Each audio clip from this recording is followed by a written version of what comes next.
Bugun o'rtoqlar kibrimni sindirish uchun metroga tushmoqchiman yoki avtobusga. Hozir shu gapimdan keyin hamma so'kinishga tayyor bo'lib turib, kommentga kirib, aqli tor, fikrlashi tor yozmoqchi bo'lganman, fikriga qo'shilaman.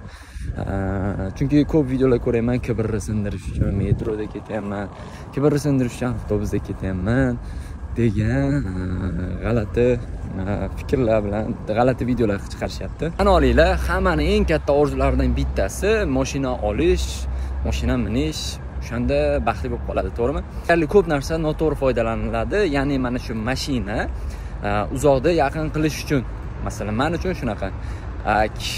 Ko'plar uchun esa shunchaki ko'z maqtanish uchun. Eng so'nggi rusumidan olish kerak. O'rtoqlarni oldida, og'aylarni oldida maqtanish kerak.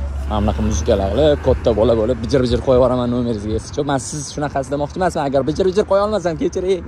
Metroga tushaman, ancha bo'luvdi. Mashinamga borib olishim kerak. Shu bahona mashinam borligini maqtanib olyapman. Bunaqa maqtanchoqlar bor-ku. Tushunmayman-da mana shunaqa narsalari bilan, buyumlari bilan maqtanadigan insonlarni. Misol uchun, nima kerak mana shunaqa maqtanib? Keyingi soatim kumush uzugim bor. Hayronman-da, 17 Pro'da hozir videoga olman. Nima kerak mana shu maqtanib kamtar bo'laverish kerak odam. Misol uchun, hozir mashinamga boryapman-da. Kerak emas-da maqtanib. Hozir Spark mashinamga minib, bir ikkita ishlar bilan sekin ko'chaga chiqib oldim. Bitta Sparkga shunaqa maqtanayman, takoy mashinam bo'lsa, vaqti kibr bo'lib ketaman, bor-ku. Shunaqa kibr do'stlarga jo'natinglar.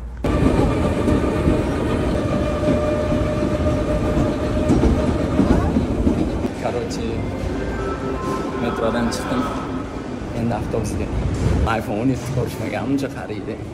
Da to'g'ri iPhone 17 bor.